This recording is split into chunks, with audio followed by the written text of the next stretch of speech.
ہاں جی، اگلا سوال ہے جی، 28 نومبر 2021 کو یوٹیوب پر اپلوڈ ہونے والی ایک ویڈیو میں آپ کے ممدوح مولانا طارق جمیل صاحب کو واضح طور پر نوجوان لڑکیوں کو فلائنگ کسز کرتے دیکھا جا سکتا ہے۔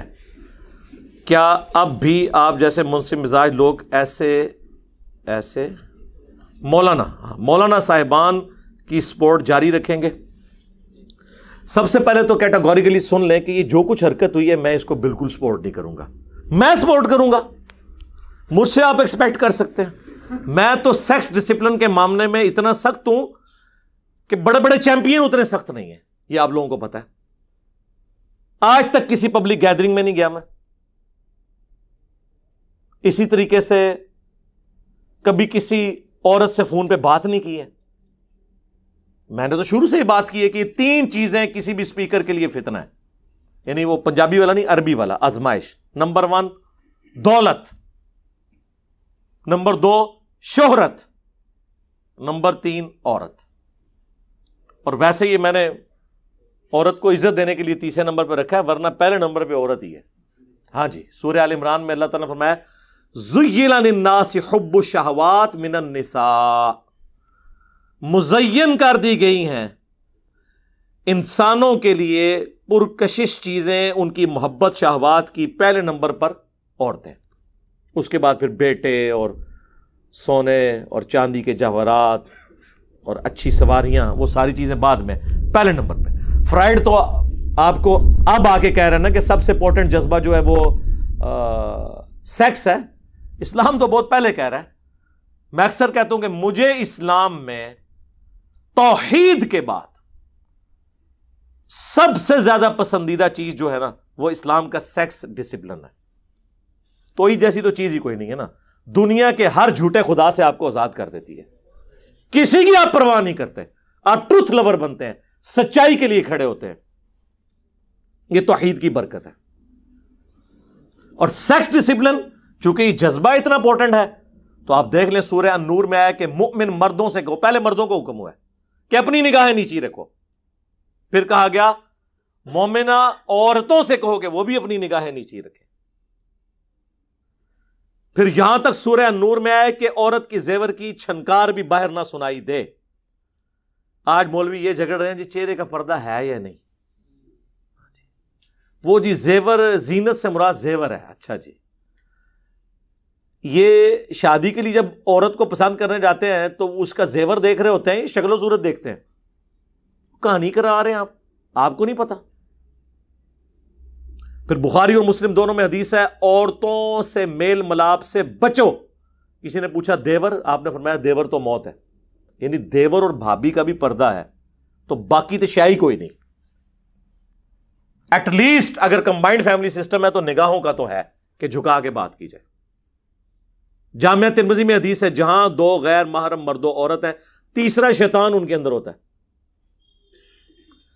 صحیح مسلم میں حدیث ہے کہ نبی علیہ السلام فرماتے ہیں کہ مجھے میرے رب نے حکم دیا ہے اچانک پڑ جانے والی نگاہ کے بارے میں کہ میں فوراً اسے اٹھا لوں۔ وہ جو اکثر آپ کو سننے کو ملتا ہے جی پہلی نگاہ معاف ہے۔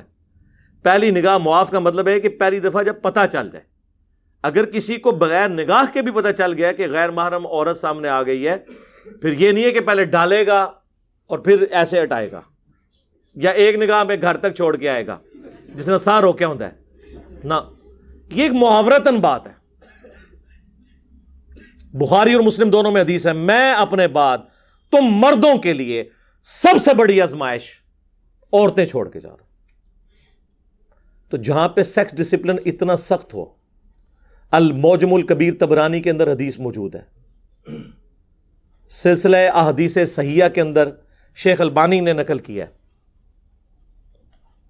کہ نبی صلی اللہ علیہ وآلہ وسلم نے ارشاد فرمایا کہ کسی شخص کا کسی غیر محرم کو ہاتھ لگانا، کسی مرد کا، اس سے بہتر ہے کہ اس کے سر میں لوہے کی کیل ٹھونک دی جائے، یعنی اس کا جو اس کو تکلیف ہے اس سے زیادہ عذاب اسے ہونے والا ہے آخرت میں۔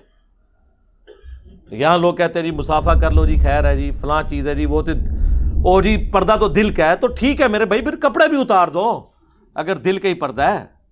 دل کی تو کوئی چیز بھی نہیں مانی جاتی، دنیاوی قانون میں بھی آپ کے دل کی بات تو نہیں ہے، فتویٰ تو ظاہر پہ لگتا ہے. دل کو آپ اپنے پاس رکھیں، جوڈیشری میں دل کی باتیں نہیں چلتی ہیں. اور جب کیٹاگوریکلی ان چیزوں سے منع کر دیا گیا، پھر تو کوئی گنجائش ہی نہیں بنتی کہ کوئی اس طرح کی حرکتیں کرے. لہٰذا مولانا طارق جمیل صاحب حفظہ اللہ تعالیٰ نے جو کچھ کیا، یہ اس سے بہت بڑی مس ہینڈلنگ ہوئی ہے. اور میں یہ سمجھتا ہوں کہ یہ بڑے لوگوں کی زندگی میں جو چند ایک واقعات جن سے ان کی پوری زندگی زیرو سے ملٹیپلائی لوگ کر دیتے ہیں، ہونی نہیں چاہیے لیکن کر دیتے ہیں، ان میں سے ایک واقعہ ہے جو مولانا کے ساتھ ہوا. اور میں نے 3-4 دن پہلے انہیں فون پہ باقاعدہ میں نے ان کا موقف، جس طرح وہ صحافی حضرات لیتے ہیں نا، تو میں نے ان سے موقف لیا. میں نے کہا یہ آپ نے کیا کیا ہے؟ کہتے ہیں بیٹا میری تو ایسی کوئی نیت ہی نہیں تھی، وہ تو میں ان کو اپنی بچیوں کی طرح دیکھتا ہوں. اور مجھے کہتے ہیں مجھے تو یہ پتہ ہی نہیں تھا اسے فلائنگ کس کہتے ہیں. یعنی یہ نام نہیں پتا ہوگا، ویسے تو یہ استلام کرتے ہیں نا وہ حجر اسود کا بھی طواف کعبہ میں دور سے یوں کر کے، سنت ہے اگر آپ وہاں تک پہنچ نہ سکیں تو کہتے ہیں مجھے یہ پتہ نہیں تھا. پھر وہ خود ہی خیر کہنے لگ پڑے، کہتے ہیں وہاں پہ بچیوں نے شور ہی اتنا مچایا ہوا تھا، یعنی وہی فیم اور شہرت کی وجہ سے وہ ڈسیو ہو گئے نا. وہ کہتے ہیں ایسے جذبے میں تھے لوگ، اب یا تو تھا کہ میں سب کو مل لیتا یا یہ تھا کہ میں یوں کر لیتا. تو وہ میں نے ان کی دل جوئی کے لیے کیا. میری تو بچیوں کی جگہ 70 کے قریب ان کی عمر ہے آلموسٹ، حقیقت بھی ہے. ان کے ذہن میں نہ وہ اس طرح کا ان کا پریویس ٹریک ریکارڈ بھی کوئی اس طرح کا نہیں ہے کہ وہ اس طرح کے ہوں.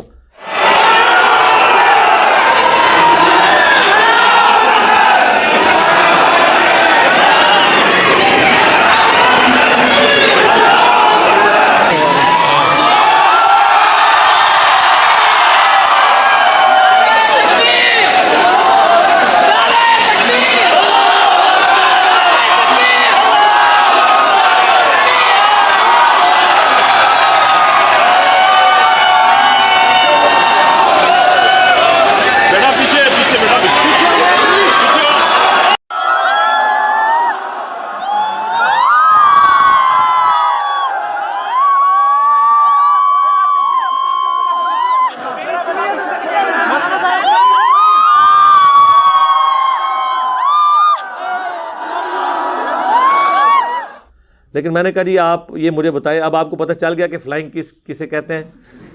تو کہتے ہیں ہاں مجھے پتہ چل گیا. میں نے کہا آپ کو پتہ نہیں چلا، لگ پتہ گیا. کہتے ہیں ہاں ایسا ہی ہے. اب میری توبہ کہ اب میں اس طرح کا کام کروں. یعنی توبہ سے مراد انہوں نے یہ نہیں کہا کہ میں نے کوئی گناہ کیا تھا، وہ یہ کہہ رہے تھے مس ہینڈلنگ ہے کہ نیکسٹ ٹائم میں ایسا نہیں کروں گا. تو میں پاکستانی عوام سے بھی کہتا ہوں، چند علماء بھی بہت غصے میں ہیں ان کے خلاف، کچھ اینکرز بھی میدان عمل میں اترے ہیں، ان سے بھی ریکویسٹ کروں گا کہ ان کی یہ کلیریفیکیشن آپ قبول کر لیں. ویسے میں نے تو انہیں ریکویسٹ کی تھی کہ آپ آن ایئر آ کے معذرت کریں. ان کا یہ کام میں نے نہیں کرنا، پھر وہ ایک چین شروع ہو جاتی ہے، پھر کوئی ویڈیو بنا دے گا، ایک معاملہ ہے. بہرحال انہوں نے کہا جی میری طرف سے یہ میسیج ہے وہ آپ اپنے عوام کو بتا سکتے ہیں. تو میں نے ضروری سمجھا کہ آپ تک یہ بات کنوے کروں کہ انہوں نے کہا نیکسٹ ٹائم مجھ سے یہ مس ہینڈلنگ نہیں ہوگی. تو اس طرح کی مس ہینڈلنگ ہو جاتی ہیں جب آپ دولت، شہرت، عورت اس کے معاملے میں سینسٹیو نہیں ہوں گے. اس لیے آپ دیکھیں ہم نے اس پلیٹ فارم کے اوپر کوئی چندہ بک نہیں رکھی، بالکل کوئی مسجد نہیں بنائی، کوئی مدرسہ نہیں بنایا، کوئی فرقہ لانچ نہیں کیا. اپنی جیب سے کھلاتے ہیں سینکڑوں لوگوں کو، اللہ کا شکر ہے. لہذا دولت کا تو کوئی سوال ہی نہیں پیدا ہوتا. اتنے بڑے بڑے لوگ آگے تعارف کرا دیں، میں کہ یار ہوئے گا میرے تو بڑے، یعنی میں یہ جوک کے طور پہ کہہ رہا ہوں. نہ دنیاوی تعلیم میں، نہ سٹیٹس میں، نہ آپ سمجھ لیں فیم کے اندر. مجھے کیوں آگے بتاتے ہو یار؟ مجھے کوئی فرق نہیں پڑتا. ہاں میں پی آر تب رکھوں نا جب مجھے ہو کہ اچھا یہ بندہ اتنا امیر ہے تو کل کو مجھے ضرورت پڑی تو پیسہ لوں گا. تو میرے دماغ میں تو کہیں نہیں ہے، میں تو خود کھلانا ہوتا ہے لوگوں کو. لہٰذا ہمیں کوئی کسی کے ساتھ پرسنل ریلیشن میں نے رکھا ہی نہیں ہوا. ویسے میری عادت میں بھی نہیں ہے، اور اس دعوت کے بعد تو ویسے ہی میں محتاط ہو گیا. دوسرے نمبر پہ شہرت. آپ دیکھ لیں میں کبھی کسی انٹرنیشنل ٹور پہ نہیں گیا. آپ کیا سمجھتے ہیں کہ ان کو جتنے ٹور ایک سال میں ملتے ہیں مجھے ایک ہفتے میں ملتے ہیں؟ لوگ کہتے ہیں. میں کہتا ہوں نہیں میرے بھائی، آپ پیسے خرچ کریں، وہاں پہ ایک بڑی اسکرین لیں، اس پہ ویڈیو دکھائیں. ہماری اتنی ہائی کوالٹی کی ویڈیوز ریکارڈ ہو رہی ہیں، آپ وہاں بیٹھ کے دیکھیں. کیوں پیسہ آپ کا بھی لگواؤں، خود بھی ذلیل ہوں، آپ کو بھی ذلیل کرواؤں. یہ جتنے اسپیکرز وہاں پہ جاتے ہیں نا، آپ ذرا آڈیٹوریم میں دیکھیں کتنے بندے بیٹھے ہوتے ہیں اور ان کے لاکھوں ڈالر یہ خرچ کروا دیتے ہیں، اور جا کے باتیں وہی کر رہے ہوتے ہیں چاہے کہانیاں ہیں یا غلط نظریات ہیں یا اچھے نظریات ہیں جو ادھر بیان کر رہے ہیں، ادھر جا کے انہوں نے کیا کر لینا ہے؟ اور کسی کو ہاتھ لگانے سے کوئی جنتی تو نہیں ہو جائے گا، کیا فرق پڑتا ہے؟ دیکھنا ہے اسکرین اور بڑی کر لیں، میں جتنا ہوں اس سے بھی بڑا نظر آ جاؤں گا وہاں پہ، نکلنا تو کچھ نہیں اس میں سے۔ ان کاموں میں نا لوگوں کو آپ مصیبت کے اندر ڈالیں۔ تو میں یہ شہرت والا فتنہ، عورت والا تو آپ کو پتا ہے کہ ہم نے تو کوئی نہ عورتوں کا واٹس ایپ گروپ بنایا ہوا ہے، نہ کوئی کسی کا کوئی لینا دینا ہے، نہ اکیڈمی میں اجازت ہے کسی عورت کو آنے کی، نہ کبھی میں فون کے اوپر کسی سے بات کرتا ہوں، ضرورت ہی نہیں ہے۔ یہی وہ چیزیں ہیں جن کے ذریعے شیطان داخل ہوتا ہے۔ یہ الحمدللہ میری زندگی کا نچوڑ ہے، چونکہ میں ساری جماعتوں کے ساتھ رہا ہوں، بڑے بڑے علماء کے ساتھ جنہوں نے دین کا کام کیا ہے۔ میں نے دیکھا کہیں نہ کہیں آ کے کوئی ٹھوکر کھا گیا، میں نام نہیں لیتا، میرے علم میں تو ابھی تک کوئی بندہ ایسا نہیں ہے جتنے بڑے ہیں کہ کہیں نہ کہیں وہ پھنسا نہ ہو۔ میں اگر نام لوں گا تو پھر آپ پوچھیں گے ہاں جی دسو دی اندر دی گل کیڑی ہے، تو مجھے سب کچھ فرسٹ ہینڈ نالج ہے۔ جو اس وقت زندہ ہیں یا ماضی قریب میں جو فوت ہوئے ہیں ان کی بھی مجھے فرسٹ ہینڈ باتیں پتہ ہیں، لیکن میں بتا کے ٹھیک ہے اللہ ان کی غلطیوں کو معاف کرے۔ جو بھی ان تین چیزوں میں پڑا ہے نا، دولت میں یعنی چندہ بٹورنا شروع کیا، اس کا لیونگ سٹینڈرڈ دیکھیں گے کہاں سے کہاں چلا جائے گا۔ شہرت میں پڑا تو وہ پھر اس طرح کے چکروں میں پڑ جائے گا کہ وہ اپنی فیم کی خاطر پھر وہ کمپرومائز بھی کرنا شروع کر دے گا، حکمرانوں کے گھروں کے چکر بھی لگانا شروع کر دے گا، حکمرانوں کے حق میں ناجائز ان کی حمایت بھی کرنا شروع کر دے گا، پارٹی بن جائے گا۔ اور عورت والے معاملے میں تو آلموسٹ زیادہ تر علماء گھیرے ہوئے ہیں، اور آئے دن آپ کو ان کی شادیوں کی خبریں آتی ہیں کہ پہلے وہ سٹوڈنٹس ہوتی ہیں ان کی، پھر وہ آپ کی بیویوں کی استانیاں بن جاتی ہیں، اور علیحدہ سے مدرسے کھل جاتے ہیں، جتنے مدرسے اتنی فرینچائزیز۔ اس لیے میرا اپنا موقف ہے کہ آج کے دور میں جس نے دین کا کام کرنا ہے نا میرے بھائی، میں تو ویسے ایک شادی کے حق میں بھی نہ ہوتا اگر قرآن کا حکم نہ ہوتا، تو زیادہ سے زیادہ اگر کرنی ہے نا تو پونی شادی کر لیں، یعنی ایک شادی اس کے زور کو، دوسری تیسری کا تو آپ سوچ، پھر وہ دین کا کام دوسرا کوئی ہے نا تو آپ اپنے مشن سے دوسری شادی کریں، ٹھیک ہے جی۔ یہ دو فیملی پلس آپ کا مشن، اس کو آپ پیرلل میں چلانا بہت مشکل کام ہے۔ ہاں کہانیاں سنانی ہے تو آپ جو مرضی کرتے رہیں، اس کا تو کوئی نہیں، لیکن اگر واقعی جینون دین کا کام کرنا ہے نا میرے بھائی، یہ بہت مشکل کام ہے۔ اس میں پھر آپ کو اس طرح کی آزمائشیں آتی ہیں، کوئی فرق نہیں پڑتا۔ ہمیں بھی لوگ کہہ رہے ہوتے ہیں جناب آپ ٹی وی چینلز پہ ہیں، تو آپ کیا سمجھ ٹی وی چینل والے مجھ سے رابطہ نہیں کرتے رمضان نشریات کے لیے؟ یہاں تک بھی ریڈی ہیں جی آپ کو کیلے بٹھائیں گے اگر آپ کو مولویوں سے چیڑ ہے۔ میں نے کہا یار یہ مقصد نہیں ہے نا، مقصد یہ ہے کہ آپ سارے چینلز کی ملا کے جتنی ویورشپ ہے نا، اتنی ہماری آلموسٹ ہر ویڈیو کی ویورشپ اس سے زیادہ ہوتی ہے آفیشیل چینل کی۔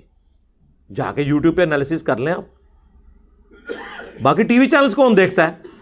کون اسپیشلی بیٹھتا ہے جی میں نے اتنے سے اتنے بجے تک فلاں پروگرام دیکھنا ہے؟ لوگوں کے پاس ٹائم ہی نہیں ہے۔ یہ چینلز کے پروگرام بھی لوگ یوٹیوب پہ دیکھتے ہیں اپنی مرضی کے مطابق، کہ میں تو رات کو 11 بجے فارغ ہوں تو میں نے اس وقت 9 والی خبریں سننی ہیں، یا 8 سے 9 کا پروگرام میں نے اس وقت دیکھنا ہے، یا میں فجر کے بعد دیکھوں گا۔ میں خود بھی جو ظاہر ہے میں بھی اس معاشرے کا حصہ ہوں، میرے پاس اپ ڈیٹ نالج ہوتا ہے، میں سارے ٹاک شوز تمام چینلز کے کریٹیکل ایشوز کے اوپر سارے اینکرز کو دیکھتا ہوں، سنتا ہوں، مجھے پتہ ہے کہ وہ سب کدھر لوگوں کے پاس ٹائم ہے، تو ٹی وی چینل کی بھی کوئی ضرورت نہیں ہے۔ اب زیادہ آپ لوگوں کا تھا کہ جی وہ لائیو کوسچن آنسر سیشن شروع کریں، وہ ہم نے بلال بھائی اور شاہد بھائی کے ساتھ شروع کر دی ہے، یہ بھی آپ کی خواہش پوری کر دی ہے، ٹھیک ہے، جس کو کوئی تسلی تھی نا تو وہ بھی کر دی ہے، لیکن باتیں تو وہی ہونی ہیں، سوالات تو وہی ہونے ہیں، ٹھیک ہے۔ اس میں بعض اوقات کوئی بہت آکورڈ سوال بھی آ جاتا ہے، اور لائیو سیشن کا پھر یہ ہوتا ہے کہ اس وقت میرے لیے ویل لیفٹ کرنا بھی مشکل ہو جاتا ہے، جو چیزیں میں عام گفتگو میں چھوڑ جاتا ہوں، اس اعتبار سے کہ ہر بندے کا اتنا کیلیپر نہیں کہ ان چیزوں کو وہ سمجھ سکے، اس اعتبار سے کہ وہ کوئی بیسک نیڈ بھی نہیں ہوتی، لیکن اس میں میں وہ بھی اس کو بھی طریقے سے ایڈریس کر رہا ہوں، تو وہ خواہش بھی آپ لوگوں کی پوری کر دی ہے۔ تو اس لیے کوئی ضرورت نہیں ہے، یہاں پہ لوگ آتے ہیں الحمدللہ دعوت کے لیے، محبت کرتے ہیں اللہ اور اس کے محبوب صلی اللہ علیہ وآلہ وسلم کے لیے، تو ہم انہیں بھی کہتے ہیں کہ میرے بھائی آپ صرف یہاں آنے پہ اکتفا نہ کریں، بلکہ آپ جہاں پہ رہ رہے ہیں وہاں پہ دین کا کام بھی آپ شروع کریں۔ پوری زندگی ان طالب علم تو نہیں نہ رہنا، پریکٹیکل لائف بھی آؤ نا، ٹھیک ہے نا، کوئی کام بھی کر کے بتائیں، تو اس میں یہ ساری کی ساری چیزیں ہوتی ہیں۔ باقی طارق جمیل صاحب کے بارے میں مجھے کئی معاملات میں ان سے اختلاف ہے، بیسیکلی کئی چیزوں کے اوپر ان کی، یعنی وہ ظاہری چیزوں پہ، اندر سے میرا اور ان کا اختلاف کوئی نہیں ہے، سوائے اس کے کہ جو چیزیں آپ مانتے ہیں یہ اوپنلی پبلک کو بتائیں بھی آپ پبلکلی، وہ پھر اس طریقے سے ظاہر ہے چونکہ ایک مکتب کے پلیٹ فارم سے چل رہے ہیں ان کے لیے مشکل ہو جاتا ہے۔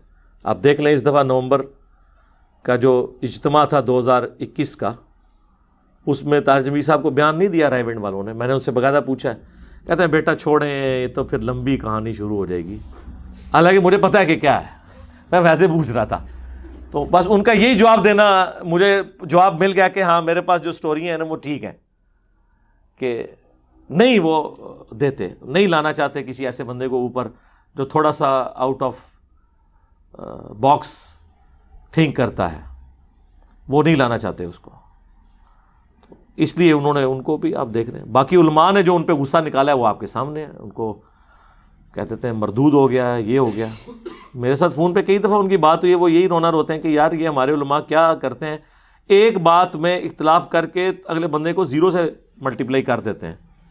وہ انہوں نے حدیث بیان کر دی تھی نا، من کنت مولاہ فہذا علی مولاہ، صحیح حدیث متواتر، غدیر خم کی حدیث۔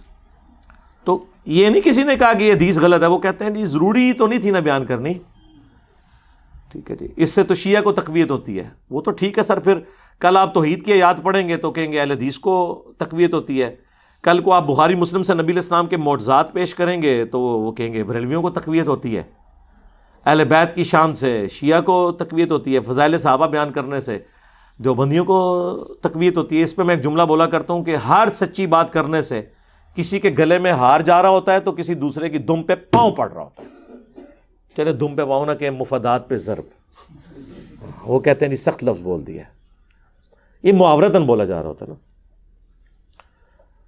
کوئی بھی آپ سچی بات کریں، ایک فرقے کے گلے میں ہار پڑ رہا ہوتا ہے اور دوسرے کی نہ نظر آنے والی دم پہ پاؤں پڑ رہا ہوتا ہے، یعنی مفادات پہ ضرب پڑ رہی ہوتی ہے۔ آپ دنیا میں ہر بندے کو خوش کر کے چل ہی نہیں سکتے، سوائے اس کے ہاں ایک فارمولہ ہے کہ منافق بن جائیں، جدھر بیٹھیں اس کی بات کریں، لیکن انشاءاللہ تعالی ہمارا تو یہ ایکسپیرینس ہے کہ منافق دنیا میں بھی ذلیل ہوتا ہے، آخرت میں بھی ذلیل ہوتا ہے، وقتی طور پہ اسے بینیفٹ ضرور ملتے ہیں لیکن پھر ہمیشہ کی رسوائی اس کا مقدر ہوتی ہے، یہ اللہ تعالیٰ کا فیصلہ ہے، یہ ذہن میں رکھیے گا، اللہ تعالیٰ ضرور ذلیل کرتا ہے ایسے شخص کو۔ تو طاہر جمیل صاحب کی طرف سے میری کلیریفیکیشن بھی میں نے آپ تک کنوے کر دی، ان تک تو میں نے کہہ دیا کہ آندہ، انہوں نے کہا جی میں اس طرح کام نہیں کروں گا، لہذا اس معاملے میں آپ ان کو معذور سمجھیں کہ انہوں نے، ان کی نیت ویسے نہیں تھی لیکن مسئلہ ضرور مس ہینڈل ہوا ہے، یہ وہ خود بھی مان رہے ہیں کہ ایسا نہیں ہونا چاہیے تھا، لیکن انہوں نے کہا مجھے پتہ نہیں تھا کہ اتنا ورسٹ مطلب لیا جائے گا۔ یہ حقیقت بات ہے، ان کو تو چھوڑ دیں یار، میں میکینیکل انجینئر ہوں، ٹاپ کی یونیورسٹی سے میں پڑھا ہوا ہوں، میں آپ کو اس ممبر پہ بیٹھ کے کہہ رہا ہوں یہ جو مینار پاکستان والا واقعہ ہوا تھا نا، یہ کچھ عرصہ پہلے، وہ جو ایک لڑکی نے ڈرامہ بازی کی تھی ٹک ٹاکر نے، میں نے اس دفعہ زندگی میں پہلی دفعہ یہ فلائنگ کیس کا نام سنا تھا، آپ حیران ہوں گے، حالانکہ میرے بچوں کو پتا ہوگا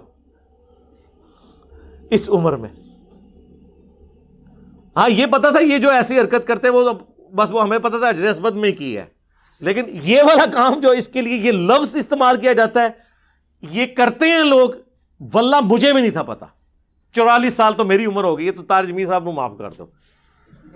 صلو علی محمد وآل محمد، اللہم صلی علی محمد وعلی آل محمد۔